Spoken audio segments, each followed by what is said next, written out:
I'm happy again. I'm walking on clouds. You get the idea, right? So, hello, this is John with My First Ukulele, and today we're going to be talking about movable chords, and more specifically, something called the CAgFD, or CAgFD. So, this is a really cool way that you can take the chords that you know, and you can start moving them up the neck. And if you've ever seen anybody moving up and down the neck of the ukulele looking like they know what they're doing, it's a really good first step to understanding how they're going to be doing that. So I'm going to show you those steps today, and then we're also going to be going through this song, Singing in the Rain, just a simple like 2-chord song, and how you can move this up here to just practice those new shapes that you've got. So if you like the My First Ukulele channel, hit like and subscribe below, where you can catch many more ukulele videos where we go through different songs. Also, the My First Ukulele website has great reviews on there and articles you need to check out. So this is going to be a really fun video today. I would recommend making sure that you know how to play the B-flat shaped chord. If you know how to do that already, then this is going to be a great video for you, because you're going to have that confidence going into this, being able to make those shapes. So without further ado, let's begin. All right, so I want to start first just on a simple C chord. Let's start on C. Remember, that's just from the ceiling to the floor, frets 0, 0, 0, 3. So we've got that going for us. Do you happen to know another chord shape that you can make to get a C chord? Think about it for a second. It has something to do with a B-flat chord. All right, so if you say B-flat chord looks like this. And from the ceiling to the floor, that is frets 3, 2, 1, 1. All right, and this is kind of tricky at first because you have to flatten your finger across like so, and then you're arching these two other fingers that you've got, right? So we have this B-flat chord. What does that have to do with C at all? Okay, well, if you take, before we go to the C chord, if you go here, what chord am I on? If I just slid down towards the nut of the instrument, this is an A shape, right? So, and usually we make it maybe with different fingers, but this is an A chord, right? Well, by moving that A chord up and then barring it here, we're going up a half step. Like if you were looking at a piano, this was set up on the note A, this is set up on the black note to its upper right, which is B flat. All right, if we do that again from B flat, if we go up another half step, we're on B. Okay, and that's a white note on the piano, and then another white note on the piano is C. So this is our next C shape that we have. So here's the C, here is the next C. Did you hear it? That's kind of like the overall tonality we're getting out of that, all right? So this is a really good first place to go whenever you are, figuring out your next set of chords. And there is some method to this madness. There is something you can remember called the CAgFD.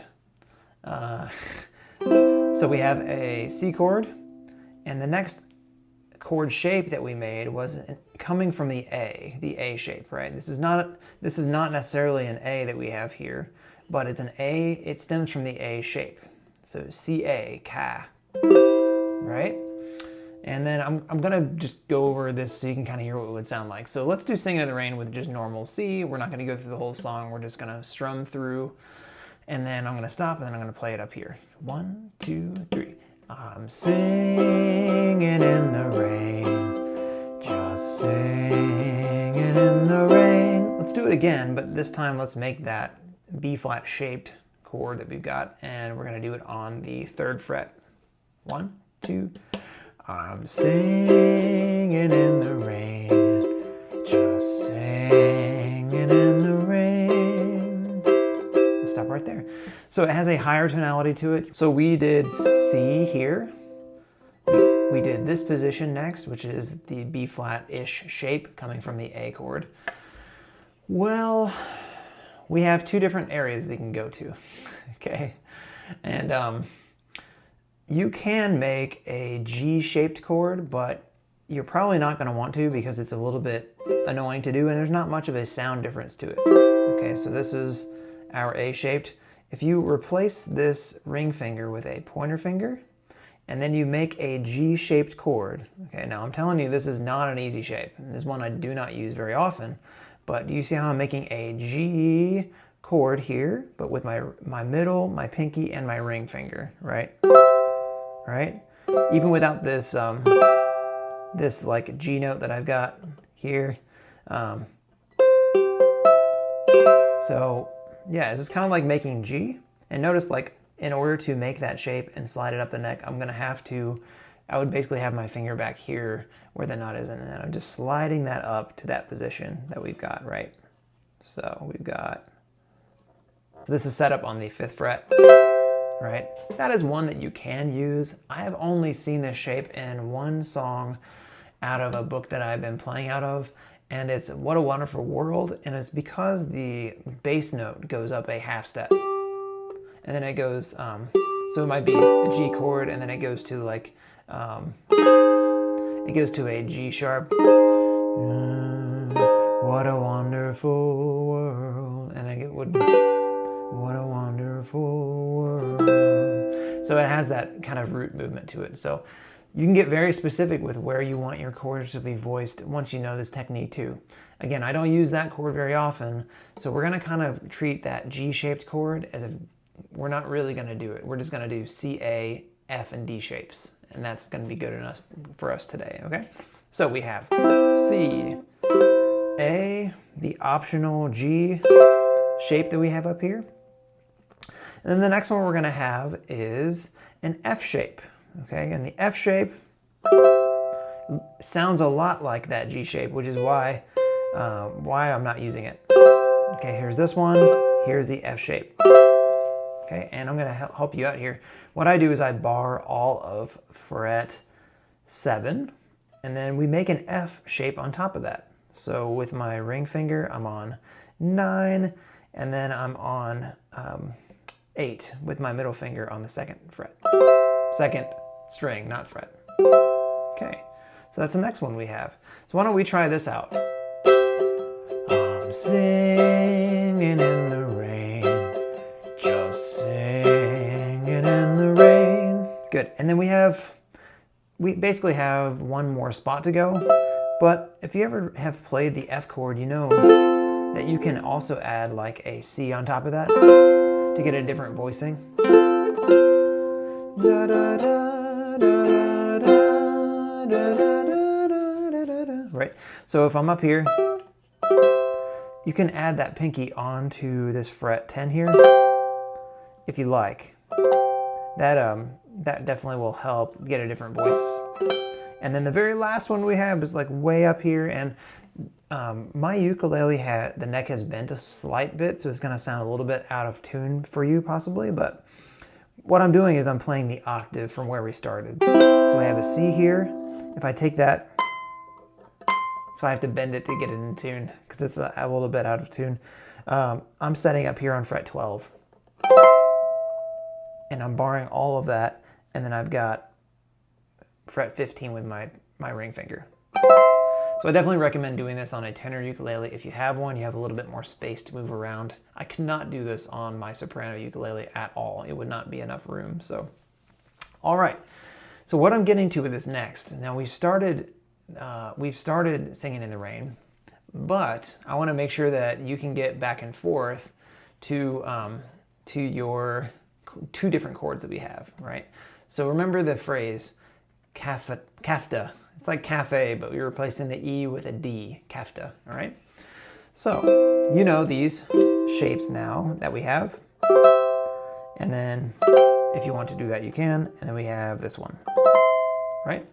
All right, so why don't we start first? We'll start here on this thing. Okay, so we know we have to have a C chord, and then the other chord in Singing in the Rain is a G chord. I'm singing in the rain, just singing in the rain. What a glorious feeling, and I'm happy again. I'm walking on clouds, right? So how do we figure out what our G chord is in this position, right? How do we do that? Okay, well, you got to remember the CAgFD or CAgFD. I guess you could remember CAgFD in this instance but basically what we're going to have to do is make a F shape as we go to the next chord, right? So we have, I'm singing in the rain, singing in the rain, what a glorious feeling, and I'm happy again. That's not much different than the original, right? Like normally you make your G chord here or here, but you know, I have that there. So that's a valid chord change that we can make. It doesn't sound too much different than the original. So why don't we go on ahead and go up to the next G that we have. So the next shape that we would have up here is that D shape. This could be for a G chord, right? So the one that we had that's easiest to go back and forth here was the when we had our C chord, but it was an F shape, right? I am set up on fret 7 here. I'm singing in the rain, just singing in the rain. What a glorious feeling. And if I leave that finger down and I go to my pinky on fret 10, I'm happy again. I'm walking on clouds. You get the idea, right? So you just have to do a little bit of mental gymnastics, and after a while you're going to know exactly where to go for these chords. And the cool thing is, it's not just for C chords, right? It could be for your A chords, your G chord, your F chord, and your D chord. So you can always be figuring out your next shapes. They always look similar, they're just in a different spot on the neck, right? So our C, the next one would be there. Our next A shape would be like would be a G shape, right? And then if we had a G shape, that would be our next shape. It looks like an F, and then our next one after that would be up here. That's going to be a D shape that you got. And then our next, here's our F shape here. And then the next one we have would be our D shape. So like here's F, and then if we move it right here onto fret 5, right?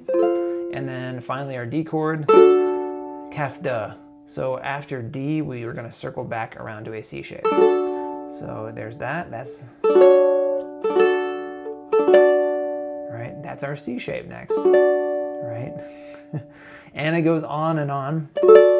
And on and on and on. It just goes on forever. So this is a really cool thing. Now, I just went over major chords. There's minors, there's sevenths, there's all that. Don't let that overwhelm you, but just kind of keep that in mind. Like, this is a thing that happens naturally on a ukulele, and take your time with this new concept. Where you're going to use this is if you're playing with other ukulele players. Let's say you have a group of uke players and there are 3 of them and they're playing exactly the same chords. When you play your other chords up the neck, it's going to complement the sound of that group. Just as if you're adding a baritone player to a ukulele group, that little bit lower sound really helps to fill out everything and complements things. And I know it's blasphemous, but you can even add a guitar player and a bass player to your uke group, and that sounds great too. It's not such an uncommon thing that was happening, you know, back even 100 or plus years ago, where musicians would get together and you have these old time bands. You know, you have a fiddle player, you've got banjo, guitar, could be ukulele or mandolin or something. They sound so great together. And that's what's fun about playing music too, is that we get to play with other musicians as well. So well, I hope you enjoyed today's lesson. It is really fun, but it's kind of mind-bending when you're trying to figure things out at first. But don't worry, it gets easier. Try maybe some really simple songs, like especially 2 or 3 chord songs with these new shapes, and see if you can figure it out. I've been John with My First Ukulele, and I look forward to our next lesson. Have a good day. Bye-bye.